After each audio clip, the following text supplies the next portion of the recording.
Lacano, le paradis des surfeurs et de tous ceux qui aspirent à le devenir. Ici, les écoles se multiplient depuis quelques années. En 5 ans, leur nombre a tout simplement doublé.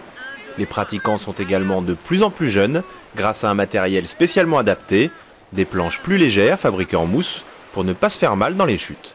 Depuis facilement 4-5 ans, on trouve énormément d'enfants donc en âge autour de 5 ans, 9 ans, 10 ans qui veulent s'initier à la pratique parce qu'ils voient bien que c'est un sport, c'est un jeu ludique et les parents voient que ça peut se traiter en toute sécurité avec du matériel adapté.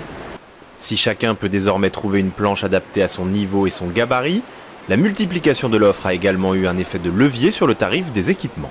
On arrive à trouver des planches qui sont relativement peu chères, des combinaisons qui permettent d'aller, même en plein hiver, qui permettent d'aller à l'eau super facilement pour des budgets qui ne sont pas forcément importants.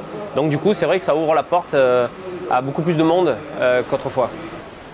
Une démocratisation qui entraîne parfois quelques embouteillages dans l'eau, ce qui n'entame pas pour autant l'envie de surfer. J'aime bien ça et ça me plaît beaucoup. Et surtout, je n'étais pas très sûre au début, mais maintenant je suis bien sûre pour faire. On a fait l'essai et l'essai est concluant parce qu'il rentre avec la banane dès qu'il a fini le cours. La Fédération française de surf compte désormais près de 12 000 licenciés contre 7 500 il y a 5 ans. Mais on estime à près de 200 000 le nombre de pratiquants réguliers sur tout le littoral français.